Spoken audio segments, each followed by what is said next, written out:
Bagaimana kabarnya anak-anak semuanya? Sehat kan? Alhamdulillah masih semangat ya belajar.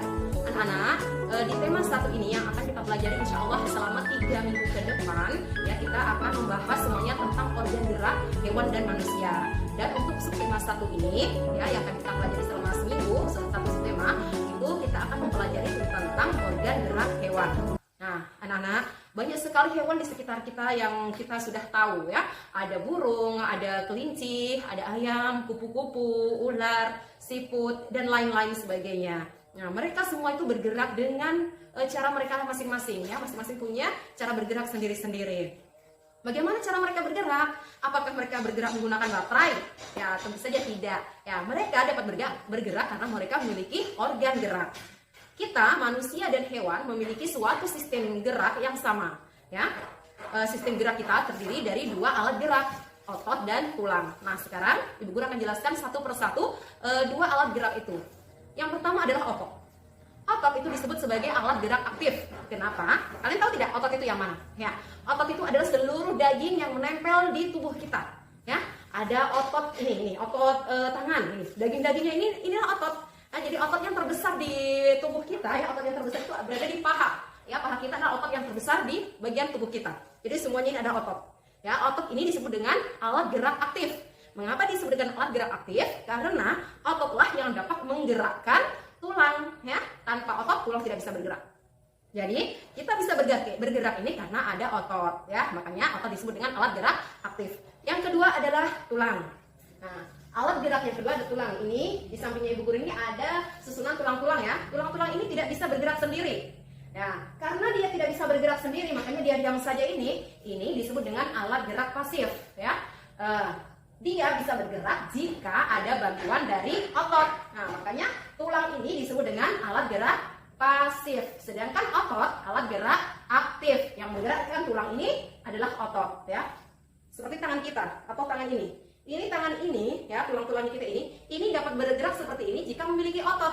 Nah, ya, jika memiliki daging yang membungkus tulang ini. Kalau tidak ada otot, maka tulang tidak dapat bergerak dengan sendirinya. Maka tulang disebut alat gerak pasif, sedangkan otot disebut alat gerak aktif. Ya, sudah mengerti yang 2 macam ini? Kalau sudah mengerti, kita berlanjut ke materi yang ada di dalam buku. Ya, untuk tugas yang pertama ini hari Senin, yaitu kita disuruh membaca buku siswa halaman 3 sampai 4 ya. Kemudian nanti kita akan menuliskan ide pokoknya hanya pada paragraf kedua dan keempat saja, seperti pada contoh halaman 4. 3 sampai 4 berarti ini ya.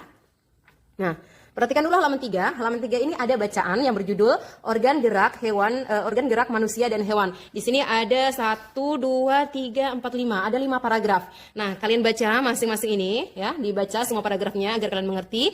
Kemudian di sini di halaman 3 ya. Di halaman 3 ini ada penjelasan juga, kalian silahkan baca. Kemudian ini ada contoh.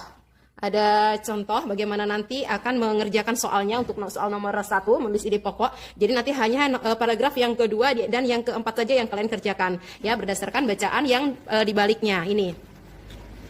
Ini contohnya, pada paragraf 1 itu ide pokoknya adalah salah satu ciri dari makhluk hidup adalah bergerak. Sedangkan kalimat pengembangnya itu secara umum gerak dapat diartikan berpindah tempat atau perubahan posisi sebagian atau seluruh bagian dari tubuh makhluk hidup. Ya, ini maksudnya begini nak.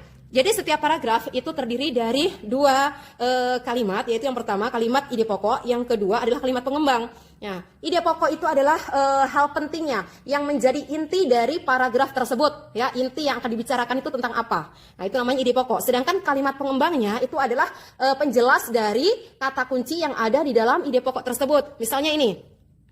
Misalnya yang paragraf 1, salah satu ciri dari makhluk hidup adalah bergerak. Nah, kata bergerak inilah yang akan kita kembangkan. Ya, dikembangkan bagaimana? Diperjelas. Nah, ini pengembangannya. Secara umum, gerak dapat diartikan berpindah tempat atau perubahan posisi sebagian atau seluruh bagian dari tubuh makhluk hidup. Nah, inilah pengembangannya. Pengembang dari kalimat mana? Dari kalimat bergerak ini. Ya, itu untuk mencari kalimat pengembang. Nah, sekarang kita lihat yang dibaliknya. Ini tadi paragraf 1 ya, paragraf 1 ini.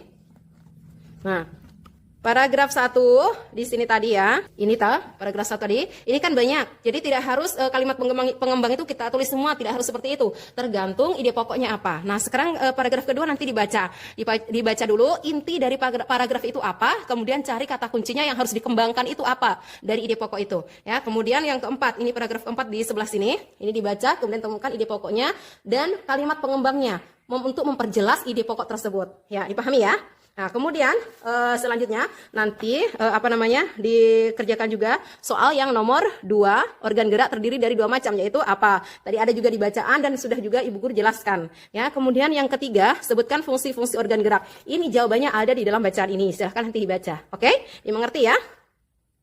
Nah, itulah tadi penjelasan dari Ibu Guru tentang tugas hari ini. Ibu Guru harap kalian segera menyelesaikannya dan jangan bermain kalau memang masih jam belajar ya. Jam belajarnya kita itu sampai jam 12 nah ya.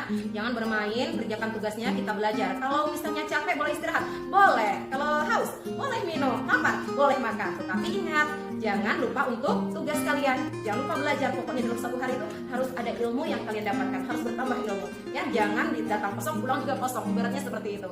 Oke? Dan kalau sudah selesai, langsung saja difoto, kemudian langsung kirim di WA pribadi Ibu Guru. Tunggu ya. Assalamualaikum warahmatullahi wabarakatuh.